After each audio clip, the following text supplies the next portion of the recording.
everybody. Welcome to Pastor Have You Seen This, a production of Allen Creek Community Church.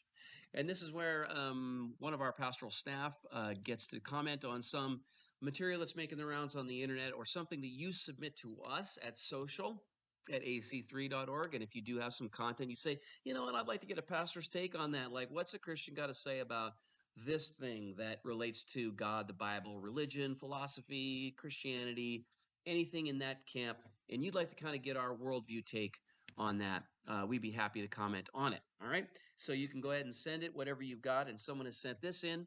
So without further ado, let's look at Matt Dillahunty on the Bible. Would you be my servant under the rules of Exodus 21? Why does this take even half of a second? This is the embarrassing thing. I'm gonna let you go, Ryan. I've already hung up because I want you to go and think about this. I'm not joking when I talk about how much this breaks my heart to watch the poison that religion has imbued people with to the point where they bend over backwards and hem and haw about the easiest question I could ask. What's the question? Are people property? Can you beat them? Would you be my slave, my servant, under what Exodus 21 says? It is grossly immoral. It is an embarrassment that anybody would pause for more than half a second to answer that question. Think about what your religion has done to your head. Okay, so before he gets to finish, it's just a couple more seconds, but already just the historical naivety of this. Okay, so Matt, on whose shoulders do you think you stand when you say that all those things are illegal? To own a person, to own a person's property, and then therefore to be able to chastise them, to physically, corporally punish them, and all that kind of stuff. On whose shoulders do you think you stand that you think that's so self-evidently immoral to you? Okay, you just unbelievable that you think that that's just so innate.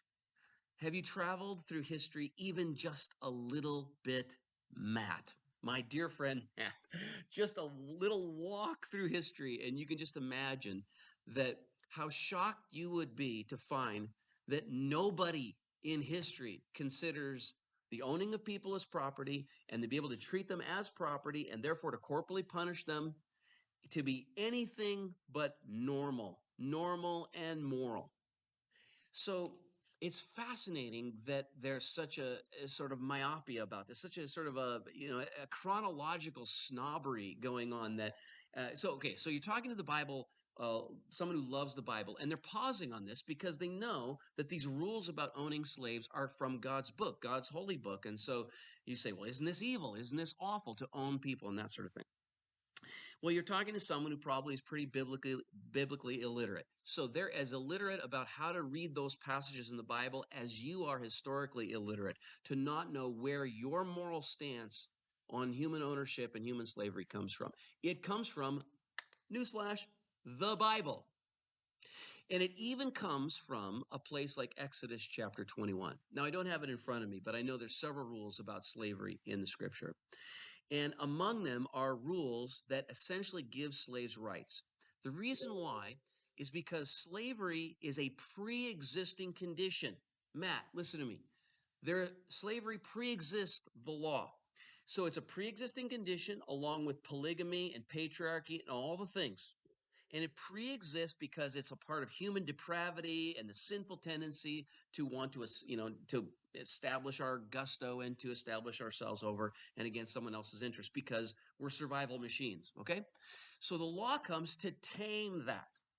And while it comes to tame that, it doesn't fix the whole problem of human brokenness in one fell swoop.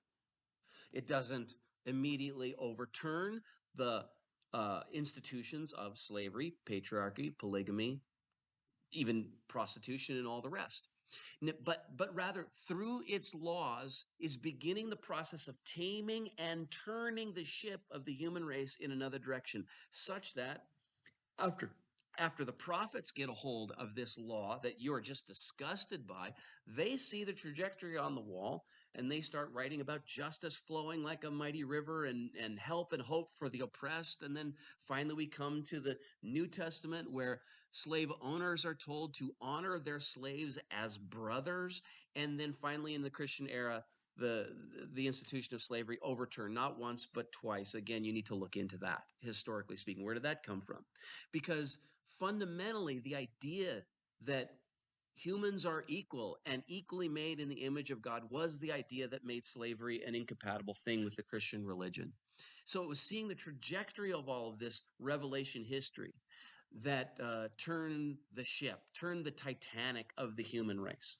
But a second thing to consider about this, Matt, is that you're probably looking at these rules about slavery through the lens of race-based American slavery. And that was not the slavery of the Old Testament period. It was essentially a tool of economic justice. So someone became slaves not because they were black and because their race uh, destined them for a lifetime of servitude. In the Old Testament period, you were a slave if you were caught in battle, and rather than be exterminated by a conquering force, they would take you, usually not you if you were a man, you were killed if you were a man, but take you if you were a woman or a child into slavery. And then rather than just be exterminated, you became the property of the owners. It was sort of like the just booty of winning a war. And then if you lost a war, everyone would expect the exact same treatment, that the men would be killed and the women and children would be taken in as slaves, as sort of an idea of you come into a country for whatever means, either justified or unjustified, and now you're chattel, you're property because of warfare. But most significantly, or most, I guess, often, someone would find themselves in slavery, either them or their children, as a result of debt. So you'd get yourself in debt, and when you finally had the unpayable debt, what else could you give to someone in a situation before banking, before bailouts, and all that kind of stuff, before government protections for bankruptcy, before any of that stuff? Again, Matt, you just presume all your Western values are built on thousands and thousands of precedents. Before any of that, what would you do? Well, the one thing you had left, which is you could sell yourself into slavery, your labor, which is all you had, in perpetuity. And what do we call that? We call that slavery. So someone could be bought out of slavery in the Old Testament. And that's what there's all sorts of rules about that. You must have missed that, Matt, in your interest in pulling what you consider to be the moral backwardness of the scriptures instead of seeing its progressiveness, to see what the scripture is pulling the human race out of as it begins to tame and turn the brutality of the human animal and conform it into God's pattern, built on the idea that humans are equally made in the image of God. And Matt, Matt, is not a value you get out of atheism, not naturally, not out of Greek philosophy, not out of any pre-Christian view of the world. There's nothing more clear to people like Aristotle and Plato than that humans were not equal, that some people were born for slavery. So where did you get the idea? You didn't get it from the classics. You didn't get it from the Greeks. You didn't get it from the Romans. Where did you get the idea? You got it from Judeo-Christian ideology. And now you stand on the shoulders of those giants and you look with disdain down the pyramid.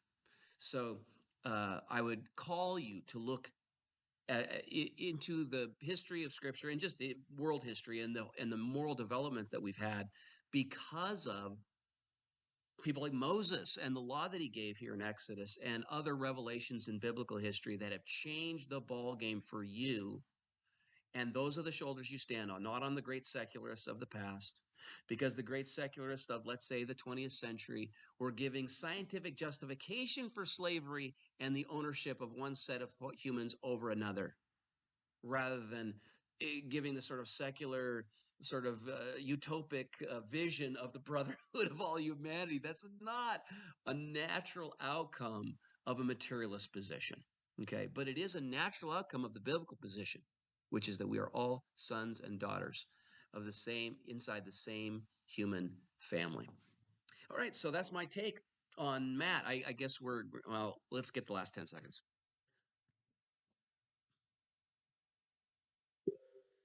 Okay, you're not going to get the last 10 seconds. So that's my take on Pastor. Have you seen this? We'll see you next time with your content. Send it to social@ac3.org.